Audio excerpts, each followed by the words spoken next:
మనం ఖమ్మం రైల్వే స్టేషన్లోకి వచ్చాము. వికసిత్ భారత్ 12 సంవత్సరాల దానికి సంబంధించి వచ్చినప్పుడు 12 సంవత్సరాల ప్రాతిపదిక ప్రజాసేవ, సాధికారత, దేశ నిర్మాణం, నేషన్ ఫస్ట్, వారసత్వానికి పునర్వైభవం, అభివృద్ధి. సో స్వదేశీ నారీ శక్తికి వందనం, బానిసత్వం నుండి విముక్తి, స్పోర్ట్స్, ఉచిత చికిత్స, సెమీకండక్టర్ చిప్పులు,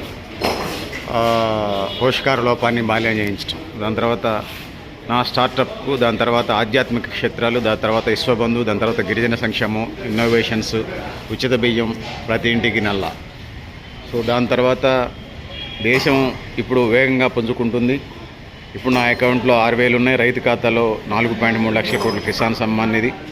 డీబీటీ జీవితాన్ని సులభతరం చేసినటువంటి డీబీటీ నేరుగా ఖాతాల్లోకి అమౌంట్ ఏదైనా వేసేది ఉంటే వాళ్ళ ఖాతాల్లోకి ఎవరైతే ఉన్నారో సంబంధించినటువంటి అకౌంటబిలిటీ ఉన్న వాళ్ళ ఖాతాల్లోకి వేస్తున్నారు. నక్సల్ రహిత భారతదేశ కళ సాకారం, తీవ్రవాదంపై గట్టిగా దాడి, పేదల సంక్షేమం, రైతు సంక్షేమం, దాని తర్వాత 12 సంవత్సరాలుగా మధ్యతరగతి ప్రజల ఆకాంక్షలు నెరవేరుస్తూ పీఎం ఆవాస్ యోజన, స్టార్టప్ సంబంధించినటువంటి కార్యక్రమాలు, వందే భారత్ రైల్ ఎక్స్ప్రెస్, దానికి సంబంధించి 12 సంవత్సరాల సుపరిపాలన, అంత్యోదయ ద్వారా సాధించిన ప్రపంచంలోనే గొప్ప మానవీయ యువశక్తి ఆ కార్యక్రమాలు.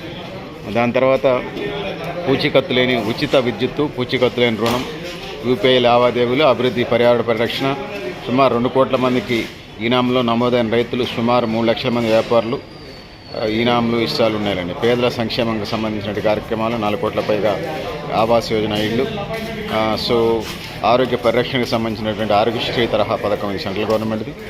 జనౌషధి కేంద్రాలు, గరీబ్ జీవయ జ్ఞాన్, గరీబ్ యువత, అన్నదాత, నారీ కార్యక్రమం, సాధికారత. ఈ అంశాలతోని ఖమ్మంలో మనకి రైల్వే స్టేషన్లో మనకి ఇది కనపడతా ఉంది. సో ఇది పరిస్థితి.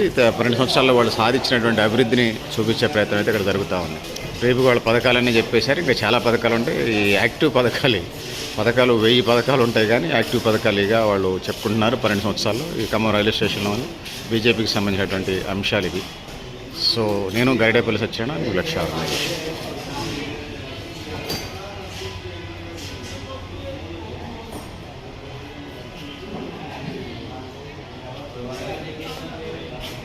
సో మీరు కూడా మేము అభిప్రాయాలు కామెంట్ బాక్స్ రాయండి.